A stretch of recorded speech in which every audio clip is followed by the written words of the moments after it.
La batalla por el templo, por Jacobo Greenberg, Silverbaum.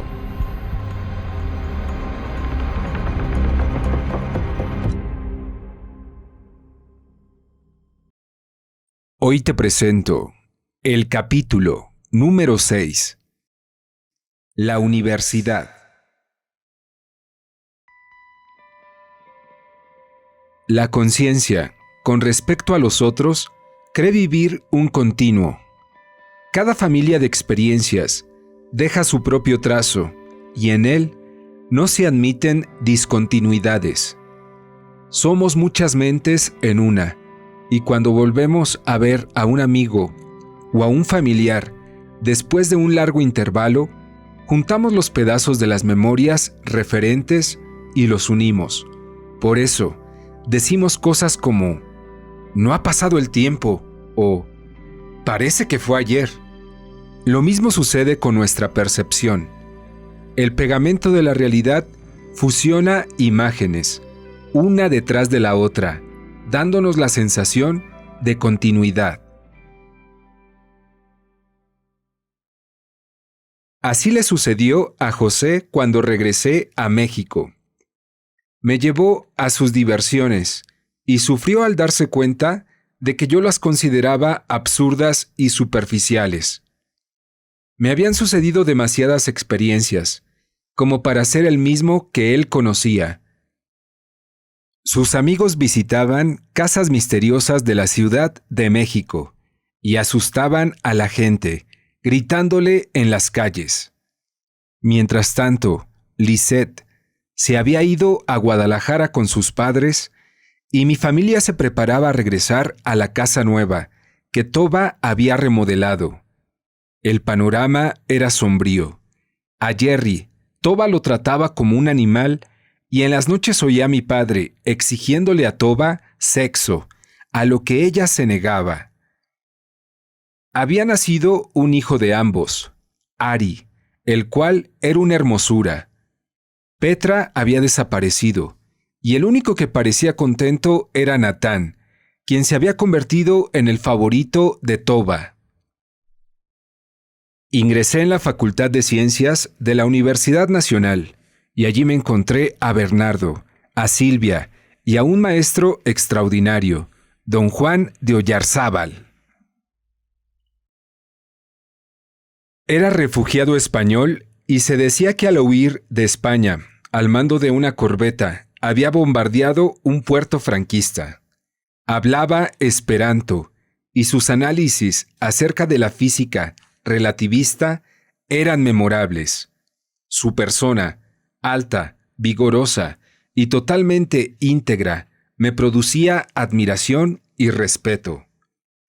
Me encantaba la teoría, pero las matemáticas no eran mi fuerte. Mi mente viajaba entre los conceptos, haciéndolos como si fueran míos, mas no comprendía las abstracciones matemáticas. Le pedí ayuda a Bernardo, hasta que Silvia, su novia, me criticó por eso. A veces nos reuníamos los tres, y al preguntarme acerca de la vida, yo les decía que era un aprendizaje a través del sufrimiento. Silvia me miraba asombrada y no estaba de acuerdo conmigo. Otro amigo común, Asian, de origen armenio, me estimuló a conocer la historia de las atrocidades turcas en contra de su pueblo. Me identifiqué con los sufrimientos armenios, como si fueran propios. El ambiente de la facultad era excitante y el grupo de amigos cosmopolita. Se nos unió Guy, un español, y juntos bromeábamos y estudiábamos, pero Bernardo era mi mejor amigo. Iba a su casa a practicar ajedrez, oírlo hablar de su amor hacia Silvia y jugar canicas en el tapete de su sala, tras resolver algún problema de relatividad. Mi incapacidad matemática cundió en crisis y resolví cambiar de carrera. Ya en el kibutz pensaba que la filosofía era lo mejor para mí, pero su índole impráctica me hizo decidir por la psicología. Mi primera clase, neuroanatomía, nos la impartió Agustín Caso a las 7 de la mañana en la Facultad de Filosofía. Utilizaba un texto escrito que ningún tratado posterior pudo superar. Su cátedra era limpia y clara, y gracias a él pude saborear un conocimiento que podía haber rechazado por mis antecedentes con mi madre. Varios meses después, Caso renunció y en su lugar se presentó un profesor de origen alemán, Héctor Brust, que se convertiría en la influencia más importante de mi vida. Alto, pesado y con un corte de pelo tipo militar, Brust presentaba el estudio del cerebro como lo más importante a lo que un ser humano podía dedicarse. Era extraordinariamente rígido, pero fascinante por la fuerza y brillantez de su exposición. Se dedicaba a la investigación neurofisiológica y a partir de su segunda clase provocó en mí una extraordinaria transformación. No podía imaginar que lo que me estaba aconteciendo era que estimulaba el ansia por entender a mi madre enferma, a través de la única puerta no sometida a represión. Mi inconsciente veía en él la oportunidad de comprender el suceso más traumático de mi existencia, sin activar la confusión provocada por la culpa. Dediqué todo mi esfuerzo a su materia y junto con 2 compañeros, Roberto y Rebeca, me presenté a su laboratorio, solicitándole ser admitido como su ayudante. Había encontrado varios amigos en la universidad, entre ellos Juan José y Jenny, y los mismos Roberto y Rebeca. Nos recibió en un salón de techo elevado y caldeado por el sol, en el 4º piso de la Torre de Investigaciones de la Facultad de Medicina. Una persiana gigantesca permitía la entrada de rayos solares que alumbraban su bata gris y su cabellera rapada a la broche. Nos dijo que lo que pedíamos solamente podía ser concedido después de pasar pruebas muy arduas, que la investigación científica del cerebro requería una entrega total y que no podía aceptarnos fácilmente. Sus palabras, graves y serias, se mezclaban con el zumbido electrónico de un polígrafo y los maullidos de unos gatos que servían como sujetos de investigación. Media vuelta para ver su equipo y unas pequeñas luces parpadeantes de un aparato complicado acabaron convenciéndome de que allí estaba mi destino. También, sin saberlo, mi ser reconocía en Brust la figura paterna que mi inconsciente anhelaba, la actividad más soberbia a la que podía dedicarme y la posibilidad de ser alguien digno y tan íntegro como él. Acepté cualquier prueba y quedé de acuerdo en preparar un trabajo bibliográfico de excelencia, probando mi capacidad para integrar información fisiológica. Una semana después, le entregué un tratado acerca de la investigación del aprendizaje, que recibió dignamente. Me lo devolvió lleno de enmiendas. Se lo llevé a otro de mis maestros, Chucho, quien como yo, tenía antecedentes de física. Su mente era genial, y en sus clases se exaltaba, haciendo comparaciones fascinantes entre todo lo imaginable. Chucho me estimuló a insistir ante Brust, y éste acabó por aceptarme. Me presentaba todos los días en su laboratorio, colocándome al lado de un polígrafo, que inscribía en un papel un código activado por la conducta de un gato sometido a entrenamiento. El animal estaba aprendiendo a discriminar estímulos dentro de una cámara de aprendizaje, y la máquina medía su conducta. Durante horas enteras, yo contaba rayas y apuntaba latencias. No osaba moverme mientras Bruce, encerrado dentro de telas oscuras, manipulaba aparatos, observando al gato dentro de la cámara, a través de una pequeña ventanilla. Su palabra era la verdad, y no admitía errores ni distracciones. Pronto me convertí en su ayudante más constante y fiel. Cargaba a los gatos y los llevaba a sus jaulas, limpiaba sus orines y preparaba el papel para registrar. Estaba pendiente de cualquiera de sus órdenes, las que cumplía religiosamente. Le empecé a asistir en las operaciones de cerebro que practicaba en los animales. Trataba de adivinar qué bisturí o qué pinzas necesitaría para su siguiente movimiento. Comencé a tener mis propias ideas, casi todas ellas impracticables y fantásticas. Había leído al conde Korzybski, un genio polaco, creador de la semántica general. Él afirmaba que las semillas eran capaces de aprender un condicionamiento temporal.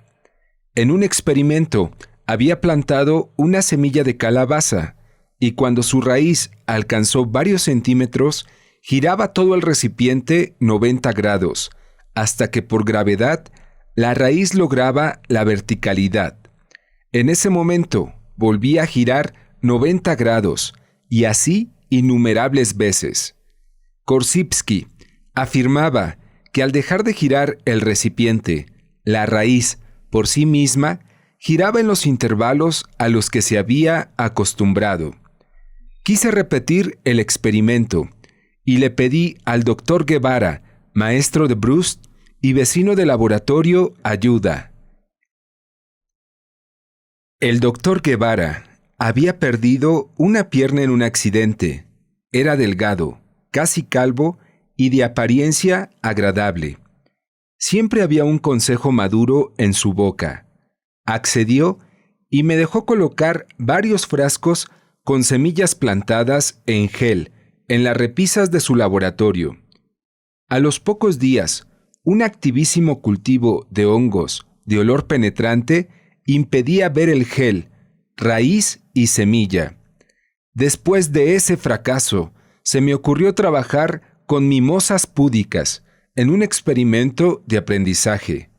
De nuevo, el doctor Guevara me ayudó a construir una cámara de control ambiental y a montar un sistema de fotografía seriada para registrar el movimiento de las plantas. Fue delicioso preparar todo y la metodología era interesante. Consistía en enseñar a la mimosa a cerrarse por sí sola después de encender una luz. Para ello, cada vez que se encendía se le estimulaba mecánicamente.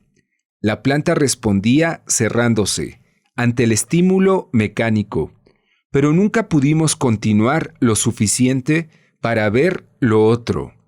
La película, sin embargo, mostraba que las plantas se movían por sí solas, a pesar de la constancia de las condiciones ambientales. Creo que mi interés por demostrar la existencia de aprendizaje en seres primitivos era motivado por unos experimentos de Bruce en los cuales estudiaba la posibilidad de aprendizaje en la médula espinal de gatos.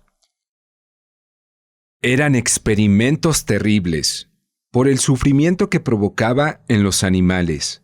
Sin embargo, no dudo que, mezclada a esta motivación, existía en mí la necesidad secreta de demostrar que la mutilación cerebral de mi madre no había sido capaz de afectarla. Posiblemente, por la misma razón, en la escuela de psicología me alineé con el movimiento conductista y su negación de la conciencia y de experiencias subjetivas. Nos peleábamos con los psicoanalistas, a los que considerábamos no científicos. Tanto Bruce como Guevara aplaudían nuestras críticas y las reforzaban. Roberto decidió dejar el laboratorio y junto con unos amigos, entre los cuales destaca Yehuda, se fue a vivir a Huautla. Se pasó 6 meses viajando con hongos y comunicándose telepáticamente con los árboles y las lombrices. Rebeca también se fue, y yo me convertí en el único ayudante de Bruce, lo que me llenaba de orgullo y satisfacción. Después de su ausencia, Roberto regresó y se reintegró al laboratorio. Desde que entré en la universidad, extrañaba mucho a Lisette. Le escribía cartas diariamente y ella hacía lo mismo. Esperaba al cartero con gran emoción y cuando no lo soportaba más, la visitaba en Guadalajara. Mi padre me prestaba su Peugeot, en el cual viajaba. Lisette vivía en una colonia primorosa, en las afueras de la ciudad. Sus padres me aceptaron de inmediato y yo a ellos. Romeo siempre tenía un chiste en la boca, y Elena era una mujer abnegada y buena. Yo era muy tímido y casi no pronunciaba palabras durante las comidas. Por las tardes acariciaba a Lisette y le manifestaba mi amor en todas las formas posibles. Al regresar a México, la volvía a extrañar. Durante 3 años, nuestra relación fue epistolar y totalmente fiel. Un día, me llamó por teléfono comunicándome que venía a estudiar psicología a México. Viviría con su tía María. Cuando llegó, no nos separamos un solo día. Venía a mi casa y todas las tardes, encerrados en mi cuarto, jugábamos el uno con el otro como gatitos.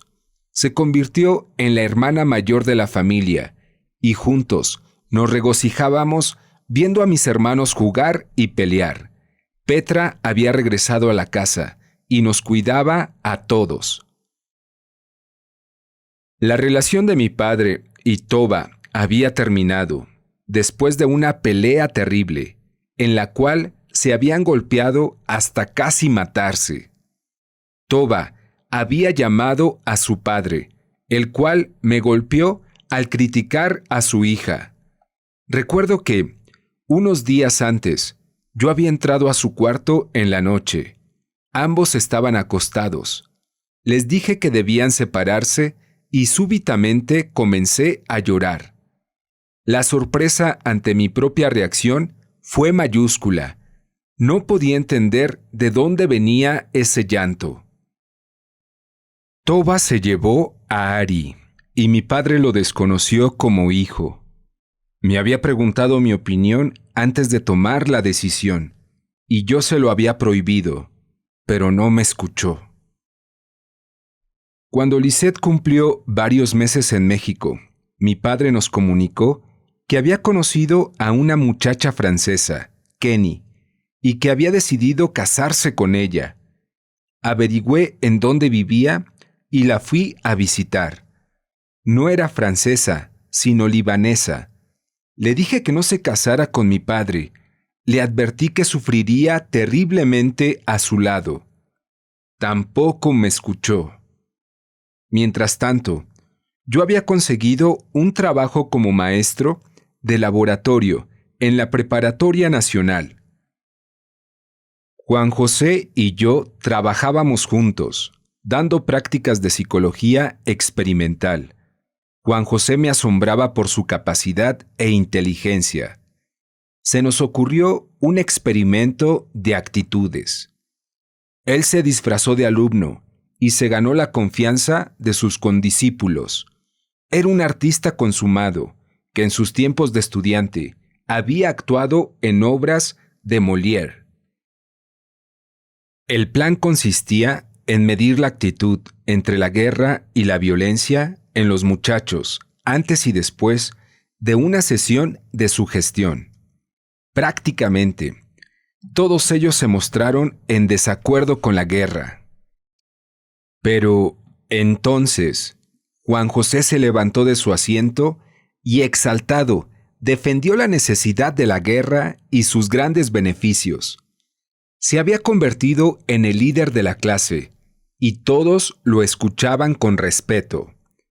Yo fingí que me había convencido, y también defendí la guerra. Después, volvimos a preguntar y el 60% del grupo había cambiado de opinión. En ese momento, Juan José se descubrió como maestro y les explicó a los muchachos el experimento. Por poco lo linchan, pero todos acabamos riéndonos. La preparatoria estaba repleta de porros. Estábamos en los primeros meses de 1968. A veces se oían disparos y nadie supo cómo, pero un día trajeron un pulpo gigantesco dentro de un recipiente formidable de plástico transparente, lleno de formol, el que fue destruido. El formol llenó los pasillos y penetró al laboratorio, haciéndonos huir a todos. Bruce me consiguió un nombramiento en la Facultad de Medicina y con ambos sueldos empecé a mantenerme por mí mismo. La madre de Lisette comenzó a inquietarse por mi prolongada relación con su hija y nos pidió que nos casáramos. Mi padre se opuso. Después supe que había hecho un trato con sus amigos ricos para desposar a su hija conmigo. Por fin accedió y prometió darnos ayuda económica, lo que cumplió a regañadientes y después de muchas humillaciones. Acostumbraba recordarme un suceso que lo había convencido de mi incapacidad financiera. Me había regalado el Peugeot y yo lo cambié por un Volkswagen, sin consultárselo. Cada vez que le pedía dinero, me sacaba a relucir lo del cambio de coches, concluyendo que era mejor no darme nada, no fuera a tirarlo a la basura. Nunca entendí las costumbres sociales y la necesidad de reglas y restricciones. Tanto Lisette como yo no necesitábamos de una ceremonia, ni de ligas formales en nuestra relación. Aceptamos casarnos por no herir a los padres de ella. Unos meses antes de la ceremonia, mi abuelo materno insistió en la necesidad de celebrar un compromiso judío. Invitamos al Dr. Bruce, junto con el resto de nuestras dos familias. Romeo, el padre de Lisette, provenía de una de las más intensas familias judeo-turcas. Uno de sus antepasados se había vuelto famoso porque se agujereaba los bolsillos para depositar en ellos monedas que caían al suelo para los pobres mientras caminaba en las calles de Estambul. El mismo desprendimiento hacia el dinero era característico de Jacobo, el abuelo paterno de Lisette. Otro de los parientes lejanos recibió el Premio Nobel de Literatura. Los hermanos de Romeo tenían nombres clásicos: Napoleón, Julieta, etc. La familia de Elena, la madre de Lisette, provenía de Rusia. De allí habían emigrado a Argentina, guiados por un padre neurótico y una madre extraordinariamente sensible. Romeo se había enamorado de Elena, la que tocaba virtuosamente el violín, pero el padre se había opuesto a la unión, porque el novio era sefardita y no ashkenazi. Finalmente, el amor acabó triunfando y Romeo fue un padre excelente y un amigo íntimo para todos sus hijos. Durante el compromiso, mi abuelo rompió un plato envuelto en una tela, conforme al ritual judío ortodoxo, mientras Romeo hacía chistes y Bruce miraba asombrado. Unas semanas antes, estando mi padre en mi compañía, de pronto gritó y cayó desmayado al suelo. Su cerebro, a partir de ese momento, perdió el control y durante la ceremonia empezó a agredir a todos los invitados. Yo no podía creer lo que veía. Con mi madre había tenido suficiente, y ahora también mi padre parecía de otro mundo. Después supimos que el desmayo había sido provocado por una descarga del lóbulo temporal. Tiempo después, Bruce se fue a Austria para gozar de un año sabático. Me encargó el laboratorio y comencé a trabajar en mi tesis. Trataría acerca de la actividad eléctrica del cerebro de gatos durante el aprendizaje. Al estimular uno de los animales con una luz, registré un potencial en el núcleo caudado. Corrí a comunicárselo al doctor Guevara, excitado por la pasión del descubrimiento, y le escribí al doctor Bruce, orgulloso, pero él me contestó que aquello era solamente un artefacto. Realicé docenas de controles, demostrando que era real, pero él insistió en que no podía ser. No entendí sus dudas y seguí trabajando, y sin saberlo, comencé a independizarme. Y Anel, una muchacha costarricense y amiga de Lisette, comenzó a ayudarme. Me invitaron a dar una clase en la Universidad Anáhuac. El doctor Raúl Hernández Peón había iniciado un laboratorio de investigaciones psicofisiológicas en ella. No obstante, su súbita muerte lo dejó inconcluso. Sentí que era una lástima y me involucró en su terminación. Pronto inicié planos de instalaciones y sin darme cuenta, me introduje en el proyecto como si fuera mío. El doctor Bruce regresó de Austria y yo terminé mi tesis y me recibí de psicólogo, tras demostrar que la actividad eléctrica del núcleo caudado guarda una estrecha relación con el aprendizaje. En mi examen presenté un video, en el cual había probado los resultados y con el que impresioné al jurado. Romeo presumía ante todo el mundo que yo era su yerno y hacía chistes acerca de los potenciales provocados.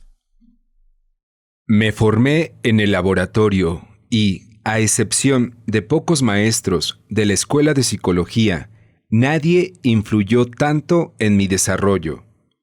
Recuerdo, entre ellos, a uno que sobresalía por su magnífico humor.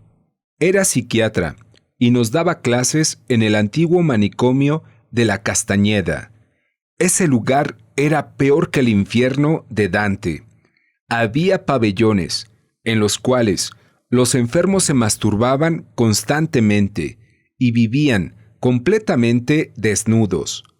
Otro psicoanalista era junguiano y entre Juan José y yo le armábamos las más terribles críticas e inverosímiles preguntas, a las que contestaba utilizando un simbolismo para el cual no habíamos madurado. Éramos experimentalistas y no aceptábamos ni siquiera la existencia de la mente y menos aún del inconsciente colectivo y los arquetipos de la especie. Juan José se había enamorado de la hija del presidente de la República Española en el exilio. Una chica exquisita que murió degollada en un accidente automovilístico. Al pobre de Juan José le costó años recuperarse. Durante 4 años me mantuve en el laboratorio con el doctor Bruce. Investigábamos el núcleo caudado y su participación en el aprendizaje. Publicábamos nuestros hallazgos y los presentábamos en congresos y seminarios. Aprendí las artes quirúrgicas, los registros electroencefalográficos y poligráficos, la fotografía y la metodología experimental. Nos dedicábamos a nuestro trabajo con un entusiasmo y constancia tales que no teníamos tiempo para nada más. Mi orgullo por ser científico y por estar estudiando el cerebro era intenso. Aprendí la necesidad de hacer controles y de desconfiar de elucubraciones teóricas. Todo debía ser comprobado y controlado. Una noche, operaba a un gato cuando se fue la luz del laboratorio. Era el 2 de octubre de 1968. Tenía pensado ir a Tlatelolco para apoyar una reunión estudiantil. Los sucesos de 1968 me habían hecho participar en manifestaciones, marchar en las calles al lado de los estudiantes y sentirme partícipe de una aventura deliciosa dirigida a la transformación de la sociedad. Tenía un gran anhelo por vivir dentro de estructuras, el laboratorio, la investigación científica, pero simultáneamente mi sangre hervía con el deseo de transformarlas y el movimiento estudiantil me ofrecía la oportunidad de vivir el camino hacia la liberación de las mismas. El gato operado tuvo un paro respiratorio y tuve que darle respiración artificial durante horas. Eso me salvó de la masacre de Tlatelolco. Días después, al ir a la universidad para atender a los animales operados, me encontré tanques de guerra y soldados impidiéndome el paso. No me importó. Mis gatos operados podían morir si no los atendía. Fui a pedir acceso a sargentos, coroneles y generales, hasta que con una escolta me interné en el campus universitario. 2 soldados me vigilaban mientras inyectaba penicilina a los animales. Les pedí que me ayudaran y dejaron sus carabinas para cargar a los gatos y darles leche. En el patio de la torre de investigaciones, el general Negrete me pidió una identificación cuando acabé de atender a los animales. Al ver mi nombre, me dijo que yo debía ser extranjero. Le respondí que no lo era, aunque me sentí confuso por mi judaísmo. Me indicó que me fuera sin escolta. Aquello significaba acabar encarcelado y torturado en el campo militar número 1. Le manifesté que no me iría sin escolta. Esperé varias horas hasta que se desesperó y ordenó a 2 soldados que me acompañaran. En el camino me preguntaron acerca del Che Guevara y los estudiantes y luego me dejaron ir. El Che Guevara había trabajado en el laboratorio de fisiología, en las mismas instalaciones y con los mismos aparatos que Roberto y yo usábamos. Nos sentíamos orgullosos por eso y presumíamos ante quienes nos preguntaban.